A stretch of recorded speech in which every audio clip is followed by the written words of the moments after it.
കേട്ടുകേൾവിയില്ലാത്ത അതിക്രൂര കൊലപാതക വാർത്തകളാണ് ഓരോ ദിവസവും എന്നോണം പുറത്തുവരുന്നത്. കഴിഞ്ഞ 1.5 മാസത്തിനിടെ നടന്നത് 3 കൂട്ടക്കൊലപാതകങ്ങളാണ്.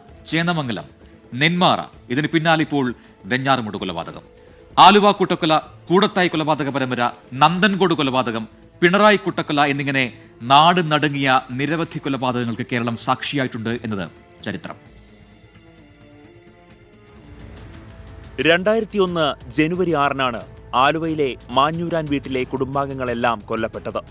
അഗസ്റ്റിൻ, ഭാര്യ ബേബി, മക്കളായ ജമോൻ, ദിവ്യ, അഗസ്റ്റിന്റെ അമ്മ ക്ലാര, സഹോദരി കൊച്ചുറാണി എന്നിവരാണ് കൊല്ലപ്പെട്ടത്. ബന്ധുവായ ആന്റണിയായിരുന്നു പ്രതി. വിദേശത്തേക്ക് ജോലിക്ക് പോകാൻ പണം ആവശ്യപ്പെട്ടിട്ട് കൊച്ചുറാണി നൽകാത്തതായിരുന്നു കൂട്ടക്കൊലയ്ക്ക് പിന്നിലെ കാരണം. വധശിക്ഷയ്ക്ക് വിധിക്കപ്പെട്ട ആന്റണിയുടെ ശിക്ഷ പിന്നീട് ജീവപര്യന്തമായി കുറച്ചിരുന്നു. 2002 മുതൽ 2016 വരെയുള്ള കാലയളവിൽ ജോളി ജോസഫ് നടത്തിയ ആസൂത്രിത കൊലപാതക പരമ്പരയാണ് കൂടത്തായി കൂട്ടക്കൊല. 14 വർഷത്തിനിടെ കൂടത്തായിയിൽ ഒരു കുടുംബത്തിലെ 6 പേർ കൊല്ലപ്പെടുകയായിരുന്നു. 2019 ഒക്ടോബർ 5-ന് മുഖ്യപ്രതി ജോളി അറസ്റ്റിലായി. ടോം തോമസ്, ഭാര്യ അന്നമ്മ തോമസ്, മകൻ റോയ് തോമസ്, അന്നമ്മയുടെ സഹോദരൻ എം മാത്യു, ടോം തോമസിന്റെ സഹോദരന്റെ മകനായ ഷാജൂസ് കറിയയുടെ മകൻ ആൽഫൈൻ, ഷാജൂസ് കറിയയുടെ ഭാര്യ സിലി എന്നിവരാണ് കൊല്ലപ്പെട്ടത്. കൊല്ലപ്പെട്ട സിലിയുടെ ശരീരത്തിൽ സയനൈഡിന്റെ അംശമുണ്ടെന്ന് കണ്ടെത്തി. സയനൈഡ് ഉള്ളിൽ ചെന്നാണ് റോയ് തോമസിന്റെ മരണമെന്ന് പോസ്റ്റ്മോർട്ടത്തിൽ കണ്ടെത്തിയിരുന്നു. റോയ് തോമസിന്റെ മൃതദേഹം മാത്രമാണ് പോസ്റ്റ്മോർട്ടം നടത്തിയത്. മറ്റ് 5 മൃതദേഹങ്ങളും ജോളി തന്റെ സ്വാധീനം ഉപയോഗിച്ച് പോസ്റ്റ്മോർട്ടം നടത്താതെ സംസ്കരിച്ചെന്നാണ് കണ്ടെത്തൽ. സയനൈഡ് ജോളിക്ക് നൽകിയ മാത്യു ആണ് കേസിലെ 2ാം പ്രതി. കേസിൽ വിചാരണ നടന്നുവരുന്നു.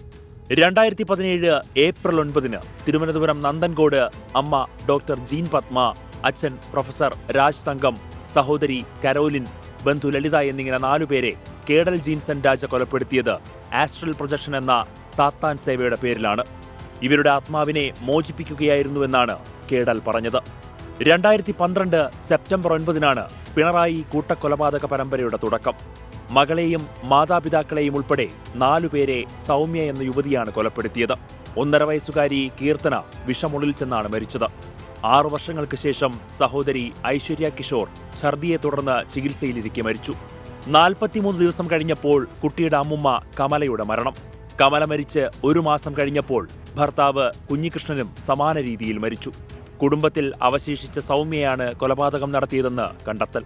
കണ്ണൂർ വനിതാ ജയിലിലായ സൗമ്യ പിന്നീട് ആത്മഹത്യ ചെയ്യുകയായിരുന്നു. 2018 ജൂലൈ 29-ന് തൊടുപുഴ കമ്പക്കക്കാനം കാനാട്ട് വീട്ടിൽ കൃഷ്ണൻ, ഭാര്യ സുശീല, മക്കളായ ആർഷ, അർജുൻ എന്നിവരെ 4 പേർ ചേർന്ന് കൊലപ്പെടുത്തി. തൊടുപുഴയിൽ 2022-ൽ മറ്റൊരു കൂട്ടക്കൊലയും നടന്നു. ഉറങ്ങിക്കിടന്ന മകനെയും കുടുംബത്തെയും മുറിയിൽ പൂട്ടിയിട്ട് പെട്രോൾ ഒഴിച്ച് തീയിട്ടു. ഇടുക്കി ചീനിക്കുഴി മുഹമ്മദ് ഫൈസൽ, ഭാര്യ ഷീബ, മക്കളായ മെഹ്റിൻ, അസ്ന എന്നിവരായിരുന്നു മരിച്ചത്. ഫൈസലിന്റെ പിതാവ് ഹമീദ് മക്കാറായിരുന്നു കേസിലെ പ്രതി. സ്വത്തിന്റെ പേരിൽ മകനുമായി ഉണ്ടായ വഴക്കാണ് കൊലപാതകത്തിലേക്ക് നയിച്ചത്.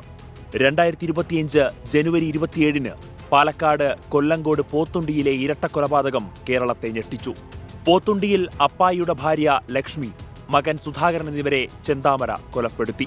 2025 ജനുവരി 15-നാണ് എറണാകുളം ചേന്ദമംഗലം പേരേപ്പാടത്ത് ദമ്പതികളെയും മകളെയും വീട്ടിൽ കയറി ഋതു എന്ന യുവാവ് ഇരുമ്പുവടി കൊണ്ട് തലക്കടിച്ചു കൊന്നത്.